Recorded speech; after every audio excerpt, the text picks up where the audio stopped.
यार जब देखो बाजार में गिरावट ही देखने को मिल रहा है और आज के दिन भी देखोगे वही चीज़ें रिपीट हुई हैं, बट रिपीट काफ़ी भयंकर हमें देखने को मिला है क्योंकि आज के दिन गिरावट नहीं, महा गिरावट हमें देखने को मिल रही है जिसमें निफ्टी करीब करीब आपको 2% तक टूटती हुई दिख चुकी है। पॉइंट वाइज देखोगे तो 481 पॉइंट की गिरावट निफ्टी में हमें देखने को मिला है। और निफ्टी के साथ अगर हम बात करें सेंसेक्स की तो उसमें तो लगभग आपको 2% तक की क्रैश देखने को मिल रही है। पॉइंट वाइज देखोगे तो ऑलमोस्ट 1600 पॉइंट तक का गिरावट सेंसेक्स ने भी देख लिया है। अब निफ्टी और सेंसेक्स के बाद अगर इंडिया के वॉलेटिलिटी इंडेक्स यानी कि इंडिया विक्स की बात करें तो उसमें गिरावट तो नहीं, उसमें भयंकर तेज़ी हमें देखने को मिली है जो कि है 22% की। और इसमें तेज़ी की कोई अच्छी बात नहीं है। जब भी इंडिया विक्स तेज़ी दिखाए तो इसका मतलब बाजार का सेंटिमेंट नेगेटिव है, और जब इंडिया विक्स आपको क्रैश होता हुआ दिखे तो बाजार का सेंटिमेंट हाईली पॉजिटिव है। और इंडिया विक्स 22% ऊपर है तो इसका मतलब सेंटिमेंट खराब नहीं, बहुत ज़्यादा खराब हमें देखने को मिली है। अब निफ्टी और सेंसेक्स के अलावा बाकी के इंडाइसेस की बात करें लाइक निफ्टी नेक्स्ट 50 तो वहाँ पर तो मामला और ख़राब है। गिरावट 2.16% की दिखी है। बैंकिंग सेक्टर जो कि सबसे ज़्यादा वेटेज रखता है उसमें करीब करीब 1.5% तक की फॉल हमें दिखी है। फाइनेंशियल सर्विसेज वाला सेक्टर को देखोगे तो वहाँ पर 1.5% से ज़्यादा की फॉल है। अगर हम बात करें 100, 200, 500 इसमें भी गिरावट आपको 1.5 से 2% तक की दिख रही है। 1.5% नहीं, लगभग 2% तक की। मिड कैप 2% से ज़्यादा आपको क्रैश होता हुआ दिखा है। सेंसेक्स की बात करें, सेंसेक्स ने स्मॉल कैप 100 की बात करें तो 2.27% की फॉल वहाँ पर भी दिख रही है। और इसके साथ अगर बाकी के सेक्टर की बात करें लाइक ऑटो सेक्टर तो वहाँ पर तो हालत काफ़ी ख़राब है, 3% की गिरावट। फाइनेंशियल सर्विसेज वाला sector 1.69%, FMCG 1.4%, Nifty IT 1.7%, Nifty media 2.27%। आज के दिन बाजार में इसलिए भी गिरावट हो गया है क्योंकि आईटी सेक्टर आज के दिन मार्केट को बचा नहीं पाया है। लास्ट ट्रेडिंग सेशन बाजार में गिरावट हुई थी ना, बट वहाँ पर आईटी सेक्टर फ्लैट था। आईटी सेक्टर गिर जाता लास्ट ट्रेडिंग सेशन तो बाजार आज के दिन ऐसा ही गिरता, बट आज के दिन आईटी सेक्टर गिर गया है। इस वजह से बाजार लास्ट ट्रेडिंग सेशन के कंपैरिजन में ज़्यादा बुरा पिटा है। अब इतना बुरा पिटा है कि हम बोल सकते हैं कि बाजार में करोड़ों का नहीं, कई लाख करोड़ का लॉस हमें देखने को मिला है। बीएसई के लिस्टेड फर्म का जो वैल्यू हमें लास्ट क्लोजिंग सेशन देखने को मिल रही थी वो 463.51 लाख करोड़ का था। अभी वो नंबर गिर कर आ चुका है 456.55 लाख करोड़ का, यानी कि बीएसई के लिस्टेड फर्म का जो वैल्यू है वो 6.82 लाख करोड़ से कम हो चुका है। तो बोल सकते हैं कि काफ़ी भयंकर गिरावट आज के दिन हमें देखने को मिली है मार्केट में। अब सबसे इंपॉर्टेंट सवाल, इतनी बड़ी गिरावट जो हुई है ये गिरावट कब तक होगी या फिर ये गिरावट का रीज़न क्या है, सभी को समझाऊंगा इस वीडियो में। वीडियो के साथ बने रहो। अब दोस्तों वीडियो में आगे बढ़ने से पहले बात कर लेते हैं एक सेबी रजिस्टर्ड टेलीग्राम चैनल के बारे में जिसका नाम है ट्रेडर पाजी। इनका रजिस्ट्रेशन नंबर आप यहाँ पर नोट कर सकते हैं। 8 साल से भी ज़्यादा का एक्सपीरियंस है इनको ऑप्शन एंड स्विंग ट्रेडिंग में, और इनके टेलीग्राम पे चैनल। इसके अलावा दोस्तों मार्केट समरी से रिलेटेड कंप्लीट डिटेल्स आपको यहाँ पर अपडेटेड देखने को मिलती है। उसके अलावा मार्केट के जो इंपॉर्टेंट लेवल्स हैं वो सारी चीज़ें भी आप यहाँ पर चेकआउट कर सकते हैं। साथ में दोस्तों कंपनी के टेक्निकल्स को प्रॉपर एनालिसिस कर यहाँ पर अपडेट किया जाता है, जिसको भी चेकआउट आप कर सकते हैं बिल्कुल फ्री ऑफ कॉस्ट। तो लिंक आपको डिस्क्रिप्शन में देखने को मिल जाएगा, लिंक के थ्रू जाकर चैनल को बिल्कुल फ्री में आप ज्वाइन कर सकते हैं। देखो दोस्तों, गिरावट की अगर हम कुछ की रीजंस की बात करें तो पहला सबसे बड़ा की रीज़न है जियोपॉलिटिकल कॉन्फ्लिक्ट और उस वजह से ऑयल का प्राइस का बढ़ना। अब देखो यूएस और ईरान के बीच में जो टेंशन हुई है उस टेंशन की वजह से सबसे बड़ा डर यहाँ पर मार्केट को ये है कि स्ट्रेट ऑफ हॉर्मुज़ न बंद हो जाए। अगर वो बंद होगा तो क्रूड ऑयल का प्राइस में एक रॉकेट वाली तेज़ी देखने को मिलेगी। कुछ रिपोर्ट तो बोल रहे हैं $120 से लेकर $150 तक भी क्रूड ऑयल का प्राइस आपको जाता हुआ दिख सकता है। और last trading session Brent crude oil का प्राइस इतना ज़्यादा बढ़ गया है कि इंडिया जैसे कंट्रीज़ काफ़ी ज़्यादा इससे परेशान होगी, क्योंकि इंडिया को जितना क्रूड ऑयल का नीड होता है उसका 80% हम बाहर से इंपोर्ट करते हैं। तो क्रूड ऑयल अगर महंगा होगा तो ऑब्वियस सी बात है कि हमारे यहाँ सभी चीज़ें महंगी हो जाएंगी, क्योंकि ट्रांसपोर्टेशन ही महंगी हो जाएंगी। और इन सारी चीज़ों की वजह से बाजार में भयंकर गिरावट हमें देखने को मिली है। आईटी सेक्टर और ऑटो सेक्टर इसलिए ज़्यादा पिट गया है क्योंकि अगर गिरावट हुई है क्रूड ऑयल के कारण की वजह से तो उसका मतलब ये है कि महंगाई बढ़ने का डर है, और महंगाई अगर इंडिया का बढ़ता है तो रेट हाइक्स हो सकती हैं। और इससे पहले जब रेट हाइक्स हुआ था तो वहाँ पर आईटी सेक्टर सबसे ज़्यादा पिटा था और साथ में ऑटो सेक्टर की डिमांड एकदम ख़राब हो गई थी, और इस वजह से ऑटो सेक्टर में 22 से 23% तक का फॉल हमें देखने को मिली थी। और जैसे ही इन्फ्लेशन कंसर्न फिर से क्रिएट हुआ है उसी कारण आपको आईटी सेक्टर और ऑटो सेक्टर दोनों बहुत बुरी तरह से गिरती हुई दिखी है। साथ में दोस्तों पैनिक सेलिंग तो है, ये भी हम बात बोल ही सकते हैं। और काफ़ी सारे लोग इक्विटी मार्केट से निकल कर बोल सकते हैं लो रिस्क वाले एसेट्स में इन्वेस्टमेंट करना प्रीफर कर रहे हैं, जिसमें आप बोल सकते हैं गोल्ड, USDT, बॉन्ड्स, ये सारी चीज़ें। और इस वजह से आज के दिन इक्विटी मार्केट में एक ह्यूज फॉल हमें देखने को मिल रहा है। साथ में ग्लोबल मार्केट का सेंटिमेंट अगर देखोगे तो वो भी हमें काफ़ी वीक देखने को मिल रही थी। इसमें आप जापान के मार्केट को देख लो, आप US के मार्केट को देख लो, सभी का फ्यूचर्स आपको अच्छा परफॉर्म करता हुआ दिख नहीं रहा है। और इन सारी चीज़ों के बाद सबसे बड़ा प्रेशर रुपी ने भी क्रिएट किया है। रुपी में भी ज़बरदस्त प्रेशर दिख रही है और एक महीने के लो पे इंडियन रुपीज़ आपको जाता हुआ दिखा है।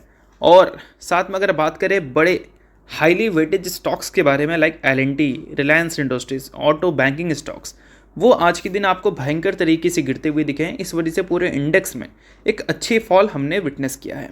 तो ये है दोस्तों गिरावट का मेन रीज़न। अब सबसे बड़ा सवाल यहाँ पर ये पुट होगा कि गिरावट कब तक होगी भाई। गिरावट तो देख देख के हम थक चुके हैं। तो ये गिरावट अगर मान लो रिकवरी में कन्वर्ट हमें करना है तो इसके लिए हमारे पास क्या क्या न्यूज़ होनी चाहिए। तो देखो, टैरिफ वाली जो सिनेरियोज थी वो कहीं ना कहीं अब मार्केट को उतना ज़्यादा रिफ्लेक्ट नहीं कर पा रहा है। अगर हम बात करें फ्रेश, सबसे बड़ा कंसर्न वो है जियोपॉलिटिकल टेंशन। और ईरान के जो सुप्रीम लीडर थे उसको इजराइल और US ने ख़त्म कर दिया है। ये बात तो आप सुन ही चुके होंगे। अब यहाँ पर न्यूज़ सुनने को मिल रही है कि ईरान का जो फॉरेन मिनिस्टर है उनकी तरफ से स्टेटमेंट आया है कि नया सुप्रीम लीडर कुछ ही दिनों में चूज़ होता हुआ दिखेगा, यानी कि सिलेक्ट किया जाएगा। और नया जो सुप्रीम लीडर होगा उनका बिहेवियर मैटर करेगा, बाज़ार किस करवट लेगा। उनका बिहेवियर अगर मान लो इनके पुराने लीडर जैसा होता है तो ऑब्वियस ही बात है कि बाज़ार का सेंटिमेंट आपको खराब ही देखने को मिलेगी, क्योंकि लड़ाई एज इट इज़ कंटिन्यू रहेगी। और उनका नया लीडर अगर मान लो बातचीत के लिए रेडी होता है, कुछ कॉम्प्रोमाइज़ होती है, तो उन सारी चीज़ों के बाद जो टेंशन है वो कम होगी। और यही सबका नज़र है कि इस नए सुप्रीम लीडर का बिहेवियर US और इजराइल को लेकर हमें कैसी देखने को मिलती है, क्योंकि ईरान में इंटरनली बहुत ज़्यादा प्रॉब्लम्स है, ये भी हम जानते ही हैं। तो ये सारी चीज़ों पे आपको ध्यान रखनी है। तो चलिए अब बात कर लेते हैं कुछ ऐसी कंपनी के बारे में जिसमें आज के दिन काफ़ी तगड़ी गिरावट हमने देखा है, जिसमें पहली कंपनी है इंडिगो, यानी कि इंटरग्लोब एविएशन लिमिटेड। अब ये कंपनी सबसे बड़ा मार्केट शेयर ले रखी है अगर इंडिया के एविएशन मार्केट की बात करें तो। और कल के दिन हमने डिस्कस किया था वीडियो में कि कुछ कंपनी प्रेशर फेस कर सकती है इस कॉन्फ्लिक्ट की वजह से, क्योंकि उनका बिजनेस इससे काफ़ी ज़्यादा डिस्टर्ब हो सकता है। तो उसमें मैंने सबसे पहले इंडिगो का ही नाम लिया था। क्यों भाई? क्योंकि 1 मार्च को इंडिया ने 444 फ्लाइट्स कैंसिल किए थे और इंडिगो अगर 60% से ऊपर का मार्केट शेयर लेकर बैठी है तो ऑब्वियस ही बात है सबसे ज़्यादा जो फ्लाइट है वो इंडिगो के ही कैंसिल हुए होंगे। अब न्यूज़ हमें ये निकल के आती हुई दिख रही है कि ईरान और इजराइल के वॉर की वजह से इंडिगो ने कैंसिल कर दिया है 160 इंटरनेशनल फ़्लाइट ऑन March 2, यानी कि आज के दिन इंडिगो का 160 इंटरनेशनल फ़्लाइट कैंसिल हुआ है। और 160 फ्लाइट अगर मान लो इनका टेक ऑफ करता और लैंड करता तो इससे ये करोड़ों कमाते हैं। अब ये कैंसिल हो चुका है तो 1 रुपया भी नहीं कमाएंगे। तो इन सारी चीज़ों की वजह से क्या है, इनके आने वाले क्वार्टर्स के जो अर्निंग्स हैं वो डैमेज होंगी। और इसी कारण मैंने बताया था कि बिजनेस के डैमेज की न्यूज़ जो है वो इंडिगो को प्रेशर में डाल सकती है, और वो आज के दिन हमें देखने को मिल भी गया। उसके अलावा भी कुछ कंपनीज़ को हमने डिस्कस किया था, जिसमें एक कंपनी रिलायंस इंडस्ट्रीज़ भी थी। अब रिलायंस को क्यों डिस्कस किया था हमने? क्योंकि ये है रिफाइनरी। क्रूड ऑयल के प्राइस से काफ़ी ज़्यादा इनको फ़र्क पड़ता है, और इस वजह से रिलायंस इंडस्ट्रीज़ को हमने डिस्कस किया था। BPCL को बताया था मैंने, HPCL को भी बताया था और IOCL को भी बताया था, क्योंकि ये सारी कंपनी रिफाइनरी है। अब क्रूड ऑयल का बढ़ता प्राइस इन कंपनी के जो EBITDA है उसमें अच्छा खासा डैमेज करता है। अगर $1 से भी क्रूड ऑयल का प्राइस बढ़ जाए तो इनका पूरा साल का जो EBITDA है उसमें 200 से लेकर 300 करोड़ का लॉस दिखता है। और क्रूड ऑयल का प्राइस 6% तक आपको भागता हुआ दिखा है US, इजराइल और ईरान के वॉर की वजह से। अब इन सारी चीज़ों का मतलब क्या है? इन सारी चीज़ों का मतलब ये है कि जो भी रिफाइनरी कंपनी है, चाहे IOCL की बात करें, रिलायंस की बात करें, HPCL की बात करें या फिर BPCL की बात करें, ये सारी कंपनी आने वाले कल में अपने EBITDA में थोड़ा नुकसान फेस कर सकती है। और रिलायंस के पास ज़्यादा नुकसान होने का चांसेस है, क्योंकि अब ये रशिया से तो ऑयल नहीं खरीद रहे हैं। जो ऑयल खरीद रहे हैं वो मार्केट रेट पे इनको मिल रहा है, तो 5% का लॉस तो उनको ऐसे ही मिल रहा है EBITDA में लगभग 3000 करोड़ का। अब यहाँ पर क्रूड ऑयल का प्राइस और भी ज़्यादा बढ़ रहा है, तो इसका मतलब इनको नुकसान होने की पॉसिबिलिटीज़ और भी ज़्यादा है। और जो कंपनी का टोटल रेवेन्यू है उसका 50% इसी सेगमेंट से ही आता है। तो इस वजह से ये सारी चीज़ें बहुत ज़्यादा मैटर करती हैं रिलायंस के लिए, और इसी वजह से रिलायंस इंडस्ट्रीज़ आज के दिन भयंकर गिरती हुई दिखी है। और इनफैक्ट ऐसा भी हम बोल सकते हैं 2026 का साल रिलायंस के लिए बिल्कुल भी अच्छा नहीं गया है। 2026 के साल में रिलायंस से रिलेटेड जितनी भी न्यूज़ आई है, मैक्सिमम न्यूज़ हमें नेगेटिव ही देखने को मिली है। कंपनी बहुत बड़ी है, बट होता है एक ट्रेंड, कभी ट्रेंड अच्छा चल रहा है तो कंपनी से रिलेटेड लगातार अच्छी अच्छी खबर हमें सुनने को मिल रही है, और कभी ख़राब चल रहा है तो कभी हमें गिरावट और नेगेटिव न्यूज़ देखने को मिलता है, और वही रिलायंस में अभी देखने को मिल भी रहा है। बाकी इसके अलावा अगली कंपनी है दोस्तों टाटा मोटर्स। हमने डिस्कस किया था कि इन्फ्लेशन अगर बढ़ता है क्रूड ऑयल के बढ़ते प्राइसेस की वजह से, तो रेट कट्स तो भूल जाओ, रेट हाइक्स आपको सुनने को मिल सकता है।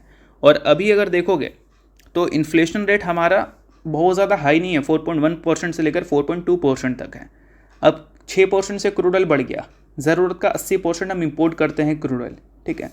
तो इसका मतलब क्या है, पेट्रोल का प्राइस बढ़ सकता है। अगर गवर्नमेंट पेट्रोल का प्राइस नहीं बढ़ाती, कॉम्प्रोमाइज़ कर लेती, जो कि थोड़ा मुश्किल लगता है, तो वो एक अच्छी बात रहेगी। बट अगर पेट्रोल का प्राइस 1-2 रुपये से बढ़ गया तो आप मान लो कि इन्फ्लेशन बढ़ेगा, और इन्फ्लेशन अगर बढ़ेगा तो सिंपल सी बात है कि 1.1% से लेकर 1.2% तक का जो इन्फ्लेशन रेट है वो भी इंक्रीज़ होगा, और इसको कंट्रोल करने के लिए आरबीआई रेट हाइक्स कर सकती है।